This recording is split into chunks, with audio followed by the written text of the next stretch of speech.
गणपति बप्पा मोरया, मंगल मूर्ति मोरया, इन नारों से इस समय मुंबई और महाराष्ट्र पूरा गुंजायमान है। जैसे जैसे दिन आगे बढ़ते जा रहे हैं, जश्न में लोगों की भागीदारी बढ़ती चली जा रही है। एक तरफ गणपति के बड़े बड़े मंडलों में जहां बड़ी संख्या में लोग भक्त पहुंच रहे हैं, तो वहीं दूसरी तरफ कुछ खास मुंबई में भी ऐसे गणपति मंडल हैं जिनके बारे में आपको जानना बेहद जरूरी है। और सबसे पहला सवाल ये आता है कि गणेश महोत्सव की शुरुआत बाल गंगाधर तिलक ने अगर की थी तो कहां से की थी, और आज हम वो जगह आपको दिखाने वाले हैं जहां से इसकी शुरुआत हुई थी। हम इस समय केशव जी नायक चौक पर मौजूद हैं, जहां पर सबसे पहली गणपति 1893 में बाल गंगाधर तिलक ने लगाई थी, और यहीं से उन्होंने अंग्रेजों को देश से निकालने के लिए एकजुटता का जो मंत्र दिया था और गणेश सार्वजनिक महोत्सव की शुरुआत की थी, वो आप इस समय उस चौल को देख रहे हैं जहां पर उसकी आधारशिला उन्होंने 1893 में रखी थी। और इस साल 131वां साल ये गणपति मंडल मना रहा है, जिसे बप्पा की जो मूर्ति है जो 831 साल पहले थी, उसी तरीके की, उसी सेम साइज की बप्पा की यहाँ पर मूर्ति विराजमान है। सार्वजनिक गणेश उत्सव संस्थान इसे कहा जाता है, जिसके जरिए यहाँ पर गणेश उत्सव की शुरुआत मुंबई में बड़े धूमधाम से हुई। और ये पूरा मैसेज महाराष्ट्र समेत पूरे देश में गया कि आज देश भर के कोने कोने में सार्वजनिक तौर पे गणेश उत्सव मनाया जाता है, और उसमें हर जात हर धर्म के लोग भागीदार होते हैं। अंग्रेजों को देश से बाहर निकालने के लिए एक बहुत बड़ा मंत्र बाल गंगाधर तिलक ने दिया था, जिसको मानते हुए इस चौल से जो शुरुआत की थी, ओम गणपतये नमः, वो जो उनका मंत्र है वो भी आपको यहाँ पर दिख जाएगा, जो यहाँ पर लिखा हुआ है। चौल के लोग इसके बहुत ज़्यादा अहम मानते हैं, और उसी जो ट्रेडिशन को 1893 में शुरू किया गया था, आज भी शब्दशः उसी तरीके से फॉलो करते हैं। क्या खासियत है इस गणपति मूर्ति की, जो बड़ी संख्या में लोग यहाँ पर खींचे चले आते हैं, और इसकी शुरुआत कहाँ से और कैसे हुई, इस बारे में हमारे साथ बात करने के लिए इस गणपति मंडल के जो सेक्रेटरी कुमार जी मौजूद हैं, उनसे बात करते हैं। सर, ये जो गणपति मंडल है और गणपति की मूर्ति है, बहुत ही ऐतिहासिक मानी जाती है, इसके बारे में हमें जरा बताइए, और इससे किस तरीके से प्रेरणा लोगों को मिली जो आज ये महोत्सव इतना बड़ा हो गया कि देश दुनिया से लोग खींचे चले आते हैं इसको देखने के लिए। जैसा आपने कहा कि 1893 में जब लोकमान्य तिलक जी ने लोगों को आह्वान किया था कि ये जो घर में बैठा हुआ गणेश है उसको हम पब्लिक प्लेटफॉर्म में लेके आए।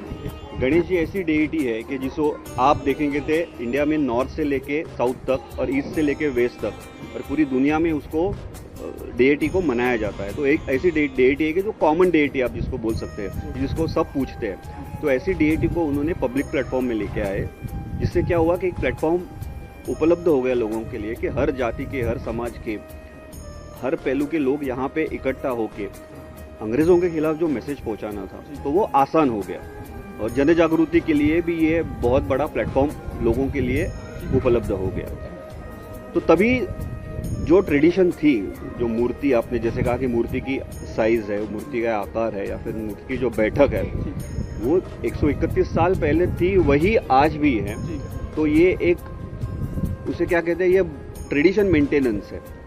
ओके, तो जो हमारा ट्रेडिशन है या फिर सादगी है या फिर पारंपरिकता है, जिसको हम आज तक वही रूप में मेंटेन करते आ रहे हैं, हम यही कोशिश करते हैं कि हम उससे डेविएट ना हो। तो दो धार्मिक यहाँ पे जो कार्यक्रम होते हैं या फिर सामाजिक कार्यक्रम होते हैं, वो जैसे तब होते थे वैसे ही आज भी हो रहे हैं।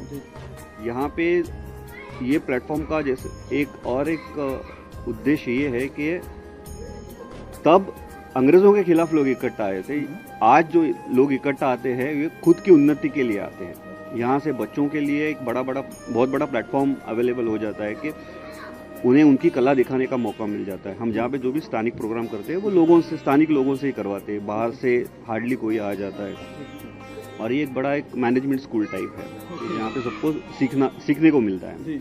और ये आप देख रहे हैं पंडाल यहाँ के स्थानिक लोग ही करते हैं, ये सजावट स्थानिक लोग करते हैं, कार्यक्रम स्थानिक लोग करते हैं। तो वो क्या है, it's a big platform for anyone to learn.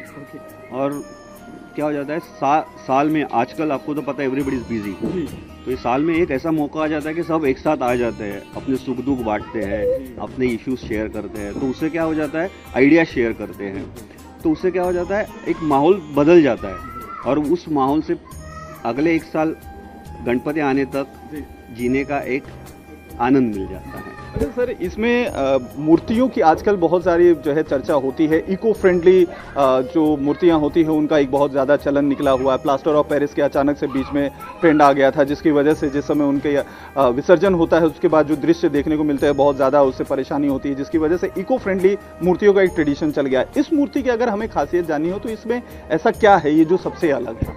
ये पूरी मूर्ति शाड़ू माती की है, तो वो इको फ्रेंडली है। शाड़ू मिट्टी इटसेल्फ इज इको फ्रेंडली। तो 131 साल से वही साइज है और वही मिट्टी से बनती है, तो ये 100% इको फ्रेंडली है। इसका जो सांचा होता है जैसा बताया जाता है उसी सांचे में इनको ढाला जाता है और उसी के जरिए इस तरीके से आकार में अवतरित होते हैं। जी हाँ, वो सांचा वही है। सांचा बदला होगा लेकिन सांचे की जो डिज़ाइन है वो वही है। तो इसीलिए आप 131 साल पुरानी फोटो भी देखोगे, थोड़ा बहुत चेंजेस हुआ रहेगा, कलर में चेंजेस हुआ रहेगा या फिर, लेकिन जो ओवरऑल स्ट्रक्चर है वो वही है। एक तरह से इनको राजा भी कहा जाता है, तो क्या इनकी पालकी की सवारी ओवारी भी निकलती है? ऐसा भी कुछ है आप लोगों का ट्रेडिशन? ये हमारे लिए सब कुछ है। राजा नहीं है। राजा किसे कहते हैं? जीवित व्यक्ति को राजा कहते हैं। ये तो स्वयं श्री भगवान है, तो ये इन्हों राजा नहीं कहते, इन्हों आद्य कहते हैं। तो इनकी आगमन की मिरवणूक और विसर्जन की मिरवणूक वो पालकी में हो जाती है, और वो जो कार्यकर्ता जो पालकी को साथ में लेके जाते हैं ना, वो बेयर फीट होते हैं हमेशा। कितनी भी धूप हो, वो चप्पल या कोई ऐसी चीज़ पहनते नहीं है पैर में कि जिससे इसका अपमान हो या फिर उसका जो सैंक्टिटी है वो जाए। तो वो सैंक्टिटी मेंटेन करने के लिए वो बेयर फीट चलते हैं। अच्छा, आजकल के बहुत सारे गणपति बहुत भव्य होते हैं, बहुत बड़ी बड़ी मूर्तियां लगाई जाती हैं, ग्रैंड प्रेजेंटेशन करने की कोशिश की जाती है, जिसका असर भी दिखता है। बड़े पैमाने में भक्त लोग आते हैं दर्शन करने के लिए। पिछले 131 सालों से ये जैसे थे, जिस तरीके से इनकी स्थापना की गई थी, पिछले इतने सालों से वो ट्रेडिशन फॉलो किया जा रहा। क्या कभी आप लोगों ने चेंज करने के बारे में नहीं सोचा? कुछ माइंडसेट में इस तरीके का आया कि हमें भी कुछ ग्रैंड करना चाहिए बप्पा को, ताकि ज़्यादा से ज़्यादा भक्त आए देखने के लिए? तो देखिए, ये क्या हो जाता है, जनरेशन पीढ़ी दर पीढ़ी ये विचार आगे किए जाते हैं। तो जैसे मैंने पहले कहा कि यहाँ पे बचपन से लेके उन्होंने गणेशोत्सव कैसे मनाते हैं, सादगी से, पारंपरिक से, बच्चों ने देखा है। जो वो 5 साल के बाद, 6 साल के बाद, तभी से उसने देखा हुआ है कि कैसे मनाया जाना चाहिए, कैसे मनाया जाता है, उसकी मान्यता क्या है, क्या करना चाहिए, किसका महत्व है, किसका महत्व नहीं है। तो जब वो बड़ा हो जाता है या फिर वो युवावस्था में आ जाता है, तभी उसको पता है कि क्या करना है, क्या नहीं करना है। उसे अच्छे बुरे की पहचान हो जाती है। वो बड़ी मूर्ति कोई बुरी बात नहीं है, लेकिन हमारी क्या ट्रेडिशन है वो उसे पता चल जाता है कि हमें कैसे उसे आगे लेके जाना है, इसमें महत्व क्या है, गणेशोत्सव का महत्व क्या है, पर्पस क्या है। तो वो जब युवा पीढ़ी में आ जाता है और बाद में वो कार्यकर्ता बन जाता है, वही फिर वो कमेटी में आ जाता है। तो ही फॉलोज दैट ट्रेडिशन। तो उसका माइंडसेट हम ऐसा बना देते हैं कि वो किसी और के बारे में सोचता नहीं है, वो सोचता है कि हाँ इसी को हम आगे लेके जाए। लेकिन ऐसा भी नहीं है कि we are not with the time. जो भी बदलाव आए टाइम के हिसाब से, जो भी बदलाव चाहिए, नेसेसरी बदलाव है, वो हमने कर दिए है। एक है कि डिजिटाइजेशन, हम डिजिटाइजेशन की तरफ बढ़े हुए, पूरा देश डिजिटाइजेशन की तरफ जा रहा है, तो हम भी गए हैं। तो हमारे बैंक अकाउंट डिजिटाइज है, तो दुनिया में कहीं भी बैठ के एक QR कोड स्कैन करके कोई भी हमें मदद कर सकता है। अच्छा, इसलिए हमने देखा कि यहाँ पर बप्पा के सामने एक QR कोड भी रखा हुआ है। ये हमारा एक प्रयास है कि जो डिजिटाइजेशन एफर्ट्स है उसमें हम थोड़ा सा कंट्रीब्यूशन करें, ताकि हम लोगों को बताए कि हाँ ये we are suppose to be a people those are to be followed and we don't want to be a follower. और दूसरा एक ट्रेंड सेटर बनना। मीडिया ट्रेंड सेटर ऐसा नहीं कह सकते, हम अच्छी चीज दिखाना चाहते हैं, फिर उसको स्वीकार करना है या नहीं करना वो लोगों के ऊपर डिपेंड करता है। हम ट्रेंड सेटर नहीं है, वो बहुत बड़ा नाम हो गया, लेकिन हम ये करना चाहते हैं कि ये अच्छी चीज है जो हम कर सकते हैं। दूसरा है कि सोशल मीडिया, हम अभी सोशल मीडिया पे भी ज़्यादा जा रहे हैं डिजाइन के माध्यम से, क्योंकि यहाँ पे लोगों को आना, हर एक को आना यहाँ पे ये पॉसिबल नहीं होता है ट्रैवल करना, लेकिन वहाँ तक हम पहुँचना चाहते हैं। तो हमने डिजिटाइजेशन भी एक इकट्ठा करके उसका एक QR कोड बना दिया है, जो हमने सबको डिजिटाइजेशन माध्यम से या वेरियस प्लेटफॉर्म पे हमने कर दिया। तो ऐसे छोटे मोटे होते हैं, जैसे कि गए साल अमृत महोत्सव था, 75th year of our independence. तो हमने क्या किया था, तीनों दलों से सीनियर्स को बुलाया, ऑफिसर्स को हमने इकट्ठा किया था, उनका एक लेक्चर सीरीज रखा था। तो वो उसके दो उद्देश्य थे, एक तो गाइडेंस, जिनको डिफेंस में जाना है ऐसे बच्चों के लिए वो गाइडेंस प्रोवाइड करेंगे, because they are from that field itself. और दूसरा है कि उनके अनुभव कथन करें। उसमें से 2 वेटरन ऐसे थे कि they were a part of battle, वो वॉर में जिन्होंने हिस्सा लिया था, तो उन्होंने उनके एक्सपीरियंस शेयर किए थे एज वेल एज गाइडेंस। तो ऐसे जो इवेंट आ जाते हैं, जैसे 70 अमृत महोत्सव था, वो एक इवेंट था। ऐसे बहुत जब भी कोई इवेंट आ जाता है तो हम उस इवेंट के हिसाब से प्रोग्राम रखते हैं, जिससे कि समाज को कुछ फायदा हो, तो यंग जनरेशन को कुछ फायदा हो। अच्छा, ये एक आखिरी सवाल है, ये जो मंडल आप लोगों की बनाई जाती है, क्या इसके लिए बाहर से जो है लोग आते हैं यहाँ पर डिजाइनिंग के लिए, कि जो यहाँ पर इस चौल में ही लोग रहते हैं वही पार्टिसिपेट करते हैं, वो सारा का सारा उन्हीं लोगों का कंट्रीब्यूशन? हाँ, आप देख रहे हो ये बहुत खूबसूरत बना हुआ है। हाँ, हर साल खूबसूरत रहता है, हर साल उसकी खूबसूरती बढ़ती रहती है। एक तो आपने देखा इसमें सिंप्लिसिटी बहुत है, कलर कॉम्बिनेशन में आपने देखा होगा कि there are 2-3 colours what we have used. तो इसमें क्या हो जाता है, ये जो बड़ा काम है जैसे प्लेटफॉर्म लगाना या फिर ये खंबे बनाना, वो काम बाहर से करवाते हैं, बिकॉज उसकी हमारे यहाँ कोई यहाँ पे कोई उसकी सोई नहीं है, या फिर उसको we can not make it over here.